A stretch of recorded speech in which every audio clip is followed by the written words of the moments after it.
Yarım əsrə yaxın qanlı tarixçəyə malik bir təşkilat silahı yerə qoymağa hazırlaşır. Bölgədə yeni bir səhifə açılır, amma bu səhifənin sonunda sülh olacaq yoxsa yox, bu hələ ki cavabsız sualdır. Sıradakı süjetdə nəinki PKK-nın susmağa razılaşmasından, həm də onun Suriya, İran və Avropadakı kölgələrinin hara çəkildiyindən danışacağıq. PKK terror təşkilatının tərk silah olunmasına başlanılır. Qərarda dəyişiklik olmasa, iyulun 11-dən prosesə start veriləcək. Mərasimdən əvvəl PKK lideri Abdullah Öcalanın müraciəti açıqlanacaq. Artıq Öcalan qruplaşmanı silahları təhvil verməyə çağırıb. O, PKK-nın dövlət qurmaq məqsədindən əl çəkdiyini bildirib. Təhlükəsizliyə görə PKK-nın silahı yerə qoyacağı məkan açıqlanmır. Lakin bəzi mənbələr bunun İraqın Süleymaniyyə şəhərində olacağını bildirir. Tərk silah prosesi bir neçə ay davam edəcək. İndi isə əsas sual PKK-nın Suriya, İraq və İrandakı qollarının aqibətinin necə olacağıdır.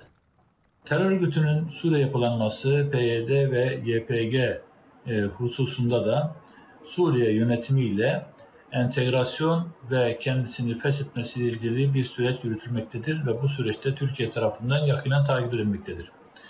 İran'daki PJAK yapılanması ile ilgili olarak henüz resmi bir açıklama yapılmış olmamakla beraber bunun da önümüzdeki günlerde bir programa tabi tutulması beklenmektedir.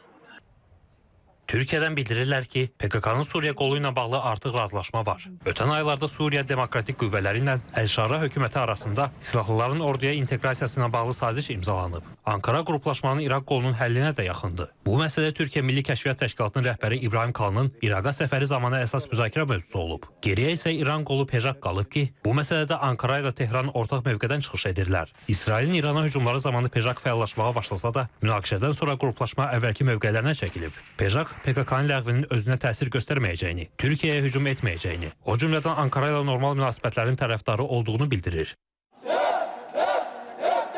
PKK-nın tərk silah olunması region dövlətləri və ABŞ tərəfindən müsbət qarşılansa da, Avropa İttifaqı məsələ ilə bağlı konkret mövqeyə sahib deyil. Üstəlik, son illər İttifaq ölkələri PKK-nın Avropadakı təbliğat və maliyyə şəbəkələrinə qarşı konkret addım atmayıb. Qruplaşmanın Avropada müxtəlif adlar altında fəaliyyət göstərməsinə göz yumulması və Kürd xalqının haqlarını tələb edən etnik qrup kimi təqdim edilməsi Türkiyənin mövqeyini zəiflətməyə hesablanıb.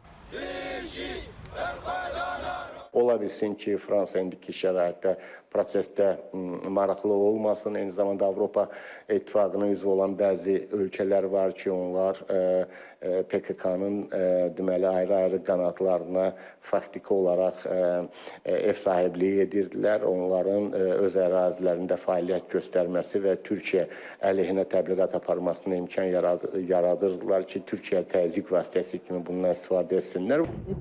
Xatırladaq ki, PKK terror təşkilatı 1978-ci ildə Türkiyənin Diyarbəkir vilayətində Abdullah Öcalan tərəfindən yaradılıb. Təşkilat əvvəlcə marksist-leninist ideologiya əsasında qurulub və məqsədi müstəqil sosialist Kürdistan dövləti yaratmaq olub. 1984-cü ildən PKK silahlı fəaliyyətə keçib və o vaxtdan Türkiyə daxilində minlərlə terror aktı həyata keçirib.